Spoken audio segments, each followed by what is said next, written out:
Армысыздар құрметті білім алушылар, бүгін сіздермен өтетін келесі тақырыптарымыздың бірі Еуропа жеріндегі монархиялық мемлекеттердің құрылуының алғышарттары және Еуропа аймағындағы халықтардың шаруашылығы, күнделікті өмірінен хабар беретін бірнеше жағдаяттарды қарастырып өтетін боламыз. Ендеше сабағымызды бастайық. Жалпы 11 және 15 ғасырлар аралығының өзінде Еуропа жерінде қолөнер саласы дамыды. Сонымен қатар үш танапты егіншілік қарқынмен дами түскен болатын. Тіпті металл игеріліп, одан түрлі қару-жарақтар, күнделікті тұрмысқа қажетті құрал-жабдықтар жасалына бастаған. Сонымен қатар кішігірім ғана феодалдардың елді мекендері уақыт өткен сайын ірі қалаға айнала бастады.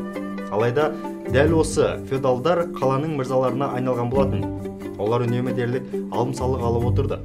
Сол себептен де қала тұрғындары осы бір мырзалардың зомбылықтарына қарсы көтерілістер жасап отырған.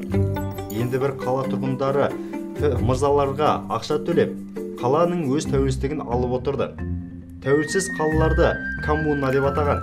11-15 ғасырда Еуропа жерінде сауда-саттық саласы да қарқынды түрде дами бастады. Мәселен, Жерорта теңізінің бойындағы қалалар Испанияны, Италияны, Францияны, Византиямен және шығыс елдерімен байланыстырып жататын. Әсіресе шығыс елдерден бұрыш және тағамға қосатын дәмдеуіштер өте көптеп әкелінген. Тіпті Еуропа жерінде дәл осы аталған дәмдеуіш және бұрыштарды дәрі-дәрмек өлшейтін келелер арқылы есептейтін болған. Сонымен қатар сауда-саттықтың дамуы базарлар мен жәрмеңкелердің көбеюіне әкелді. 13 ғасырдағы ірі жәрмеңкелердің бірі Франциядағы Шампань графтығында орналасқан. Сауда-саттықпен айналысқан көпестер көп жағдайда замоктың жанына немесе көпір маңына келіп айырбас түрін жүргізетін. Мұндай аймақтарда Брюгге қалалар пайда болды.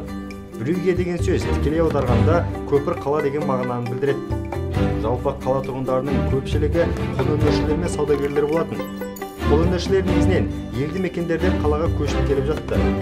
Өйткені елді мекенде қолөнер кәсібімен айналысқандар өздерінің жасаған тауарларын сатуға өкінішке орай қиындық туындатады. Сонымен қатар алым-салық ретінде өздері жасаған бұйымдарды мырзаларына беріп отырған. Міне, осындай қиыншылыққа тап болған қолөнершілер енді қалаға келіп күндерін көре бастайды. 11-15 ғасырлар аралығында Еуропа жеріндегі қалалардың халық саны 5-6 мыңнан аспады.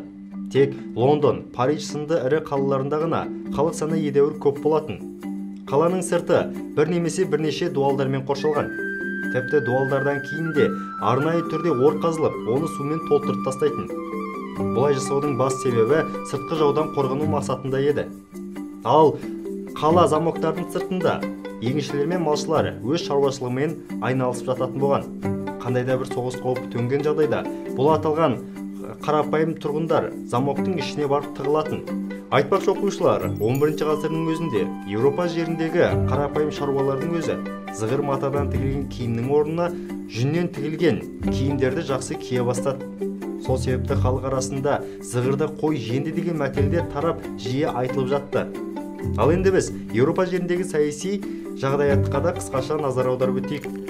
Жалпы Еуропа жеріндегі қалалар мен елді мекендердің мырзалары, яғни ірі феодалдардың өздері үнемі салық алып отыруына байланысты халық оған наразылығын білдіре бастады. Бірінші кезекте қала жұрты мен елді мекен халқы корольден барып пана іздеп, одан қолдау табуға тырысатын.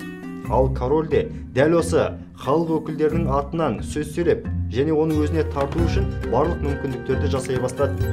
Бұның өзі Еуропа жерінде 11-15 ғасырлар аралығының өзінде монархиялық, сословиялық билік өкілінің қалыптасуына алып келді. Тіпті мысалмен айтатын болсақ, 1137 жылы Кастилияда Кортес, ал 1265 жылы Англияда парламент, 1302 жылы Францияда бас штат сынды халық өкілдерінің билік аппараты қалыптаса бастады.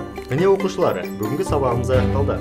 Сабақ барысында айтылған әрбір мәліметтер мен деректерді қысқаша дәптерге жазып алуды ұмытпаңыздар. Келесі көріскенше аман сау болыңыздар.